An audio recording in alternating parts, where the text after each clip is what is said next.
Colour blindness को बहुत seriously ले रहे थे वो लोग। कलर ब्लाइंडनेस पे कुछ लोगों को निकाला था और कुछ लोगों को ईएनटी डिपार्टमेंट में एकदम हार्ड एंड फास्ट की, जैसे कि आज मेल आया और उन्होंने बोला कि कल आपको ज्वाइन करना ही करना है। कॉन्ग्रेचुलेशन टू ऑल दोस्त जिनका सिलेक्शन हो चुका है और सबको बहुत बहुत बधाई हो।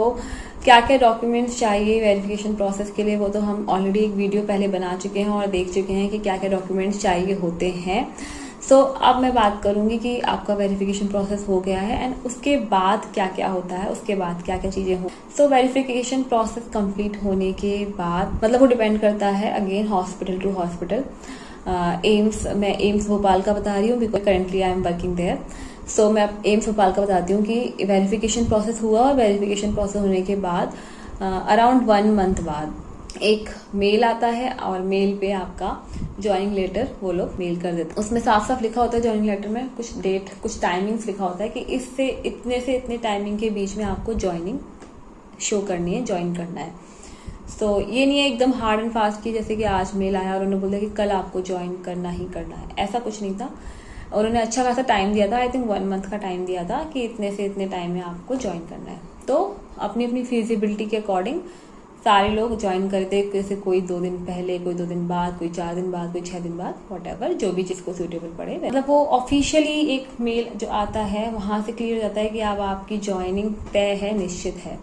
और उसके बाद कुछ अटेस्टेशन फॉर्म्स वगैरह होते हैं वो आपको फिल करने होते हैं। उसकी कोई टेंशन लेने की जरूरत नहीं है क्योंकि वो सब कुछ हो जाता है बड़ी आसानी से और एक ग्रुप भी बन जाता है ऑटोमेटिकली। तो वो ग्रुप जो न्यू एनओस का ग्रुप होता है वो आपको थोड़ा थोड़ा गाइड करते रहते हैं कि फॉर्म में क्या भरना है, कैसे भरना है, कौन से पेज पे क्या क्या होना है वगैरह वगैरह। तो टेंशन नहीं जरूरत नहीं है। वो सारे फॉर्म्स लेके ज्वाइनिंग लेटर लेके आप आ जाते हो ज्वाइनिंग के लिए। फिर आप एंटर करते हो इंस्टीट्यूट। एंटर करने के बाद आपको किसी एक ऑफिस वगैरह में बुलाया जाएगा, वहां पे आपके वो फॉर्म्स वगैरह सब चेक किए जाएंगे, जो भी फोटो कॉपीज वगैरह जिस भी चीज की मांगी गई है, for example Aadhaar card, PAN card, whatever. So वो सब आपसे कलेक्ट कर ली जाएगी। आपके जहां जहां पे साइन वगैरह चाहिए होंगे वो सब हो जाएगा, मतलब लीगल फॉर्मेलिटीज वगैरह सारी हो जाएंगी। और उसके बाद वो लोग आपको एक टाइम देंगे, अराउंड 7-8 डेज का टाइम रहता है। 7-8 डेज के टाइम में आपको अपना मेडिकल कराना है। मतलब ऐसा नहीं है कि हार्ड एंड फास्ट 7-8 डेज। किसी का अगर मेडिकल 2 दिन में हो रहा है तो 2 दिन में करा के आ जाए, किसी का 4 दिन में हो रहा है 4 दिन में करा के आ जाए। हमारा 1 हफ्ता हमने लिया था। सो 1 हफ्ता ऐसा कुछ, मतलब ऐसा भी कुछ नहीं था कि एम्स वालों ने अपनी तरफ से कोई बंदा दे रखा हो कि हाँ इन बच्चों का मेडिकल करवा दो, ऐसा नहीं था। तो हमें क्या करना था कि हमें ही सारे डिपार्टमेंट में जाके अपना मेडिकल सर्टिफिकेट पे साइन करवाने थे अपना चेकअप कराने के बाद। सो हम लोग जितने भी लोग जिस डेट पे मैंने ज्वाइन किया था 6 दिसंबर को, तो उसी डेट पे जितने भी लोग और भी आए थे वो सब हम सारे फ्रेंड्स बन चुके थे, हमारा पूरा एक ग्रुप बन चुका था। तो हम सारे लोग घूम रहे थे एम्स में और बारी बारी से एक एक डिपार्टमेंट में जाके चेकअप करा रहे थे। बीच में बातें चल रही थी, हाय हेलो चल रहा था, इंटरेक्शन हो, बिलोंगिंगनेस वाली फीलिंग आ रही थी। तो एक अच्छा सा टाइम 7 दिन हमारा गया। और मेडिकल का मैं ये बताना चाहूंगी कि मेडिकल में होता ऐसा है कि कुछ डिपार्टमेंट ऐसे होते हैं जो कि आसानी से आपके साइन कर देते हैं और कुछ डिपार्टमेंट चेक करते हैं अच्छे से। सो ये भी अगेन डिपेंड करता है कि कैसा सिनेरियो है आपके केस में।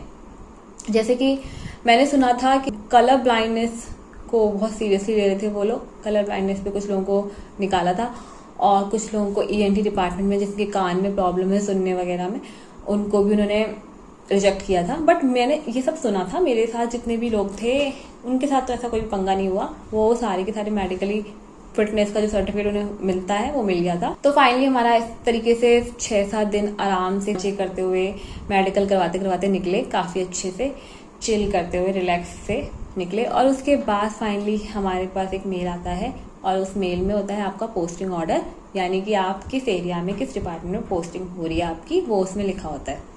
और वहां से आपकी लाइफ हो जाती है चेंज, बिल्कुल ही चेंज, क्योंकि अब आपको मिल चुका है प्रॉपर एक डिपार्टमेंट जहां पे आप एज अ एनओ काम करने वाले हो अगले 3-4 और मे बी 10 साल के लिए, आई डोंट नो कितने साल के लिए, जब तक आपका नेक्स्ट पोस्टिंग एरिया चेंज नहीं होता तब तक के लिए आप वहीं काम करने वाले हो। तो ये एक बहुत बड़ी बात होती है कि आपको कौन सा डिपार्टमेंट मिलने वाला है। तो मेरा डिपार्टमेंट था मेडिकल आईसीयू।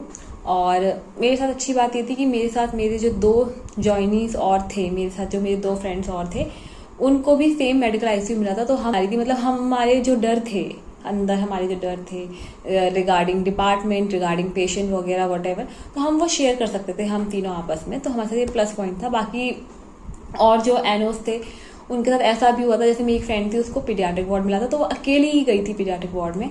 और जब आप बिल्कुल अकेले होते हो, एक नए एरिया में जाते हो, तो ऑब्वियसली बात है कि डर का जो माहौल होता है, लेवल होता है, थोड़ा बढ़ जाता है। ऐसे ही बहुत सारे एनओस थे जिनको मतलब सिंगल थे वो, और उनको डिपार्टमेंट जो मिला था उसमें वो सिंगल गए। तो उसके बाद हमारी एंट्री होती है मेडिकल आईसीयू में, और मेरा जो फर्स्ट डे था मेडिकल आईसीयू में, तो मैं थोड़ा लेट हो गई थी, तो मेरे 2 फ्रेंड्स जो पहले पहुंच गए थे वहां पे। तो फिर मेडिकल आईसीयू में हमारा ना मेडिकल आईसीयू में 5 क्यूबिक थे, मतलब हम तीनों एक ही डिपार्टमेंट में हैं, एक ही एरिया में हैं, बट हम तीनों एक दूसरे को देख नहीं सकते क्योंकि हम अलग अलग क्यूबिक में थे। तो बट बीच बीच में भी हम एक दूसरे को शक्ल देख लेते, तो हमें लगता है हाँ ठीक है, ऑल इज वेल, सब कुछ सही चल रहा है। तो अच्छी बात थी कि हम तीनों एक दूसरे के साथ थे उस वक्त, क्योंकि उस वक्त हमारी लिटरली बिल्कुल फटी पड़ी थी। तो आईसीयू में जब हमने देखे पेशेंट्स, तो हमारा तो बिल्कुल ही हमारे होश उड़ गए, क्योंकि हमने मतलब लिटरली मैं अपना बता रही हूँ, मेरी फ्रेंड्स वगैरह का थोड़ा बहुत एक्सपीरियंस है पहले भी हॉस्पिटल वगैरह में काम करने का, तो बट मेरा जो है हमारा ऐसा था कि कोरोना और उसके बाद पढ़ाई चढ़ाई जो हमने की, प्रिपरेशन की, स्टडी की, सेल्फ स्टडी की, वॉटएवर, और उसके बाद हम आ गए आईसीयू में, जहाँ पे हम पेशेंट देख रहे हैं वेंटिलेटर पे, और पेशेंट देख रहे हैं सेडेटेड पेशेंट देख रहे हैं, इंट्यूबेटेड पेशेंट देख रहे हैं, जो कि बिल्कुल जिनका टीटी हो रखा है, ईटी हो रखा है।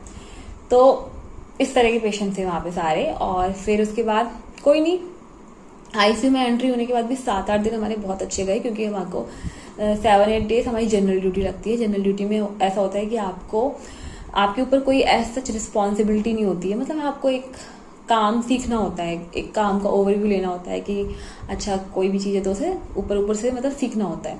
बट वही ऊपर से मैं इसलिए कह रही हूँ क्योंकि जब तक आपको पेशेंट नहीं मिलते ना, तब तक आपको कोई आइडिया नहीं होता कि आपको काम कैसे करना है, क्योंकि जब तक आपकी जनरल ड्यूटी लग रही होती है तब तक आपसे नॉर्मल काम कराते हैं, जैसे आरबीएस ले लो, ठीक है, फीड दे दो, और क्या कुछ इंटरेस्टिंग सा या कुछ हटके आप तभी देख सकोगे जब आपका वो केस आपका खुद का होगा।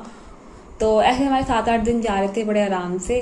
थोड़ा बहुत जो भी है, हम कोई हमें हेल्प के लिए होता था तो हम हेल्प कर देते थे, या हमें कुछ सीखना होता था, पूछना होता था तो हम पूछ लेते थे। और बीच में हम 1 से 2 लंच करने चले जाते थे, तो हम लंच पे सारे लोग, मतलब हम 3 तो थे ही हमारे डिपार्टमेंट के, और भी जो हमारे साथ के ज्वाइनीज थे, हम सारे मिलके आराम से बातें करके, अपना मन हल्का करके, हंस के बोल के आके वापस, और फिर 4 बजे 9 to 4 होती है जनरल ड्यूटी, तो 4 बजे हम अपने घर चले जाते थे वापस। तो हमारे 7-8 दिन बिल्कुल अच्छे गए, जैसे हम ऐसा लगता है जैसे हम स्टूडेंट्स ही हैं, अभी भी स्टूडेंट्स नहीं होते, इंटर्नशिप चल रही होती है, क्लिनिकल ड्यूटीज लगती है, थोड़ी हेल्प के लिए आ जाते हैं, तो वैसा वाला टाइम लग रहा था, बिल्कुल हल्का। फिर उसके बाद फाइनली जनरल ड्यूटी खत्म हुई और हमें हमारा पेशेंट मिला फर्स्ट टाइम, और हमारी हालत जो खराब, लाइक ऐसा लगता है कि पेशेंट है ये हमारा है, तो अब इसका बीपी क्यों नीचे हो रहा है, इसका SpO2 क्यों गिर रहा है, यार वेंटिलेटर क्यों अलार्म कर रहा है। ऐसी 10 चीजें हैं जो हम न्यू ज्वाइनीज को ऐसे तंग करती हैं, बीच में एक सेकंड पे पैनिक अटैक्स देती हैं। बट ठीक है यार, स्टाफ अच्छा होता है साथ में, तो सब चीज़ें मैनेज हो जाती हैं। वो लोग भी हमें साथ में कुछ ना कुछ बताते रहते हैं, टाइम पे हर चीज़ समझाते रहते हैं। वो भी देख रहे होते हैं कि हाँ इनके बस का नहीं है अभी फिलहाल, तो इनको थोड़ा हेल्प देना ही पड़ेगा, करनी पड़ेगी हेल्प।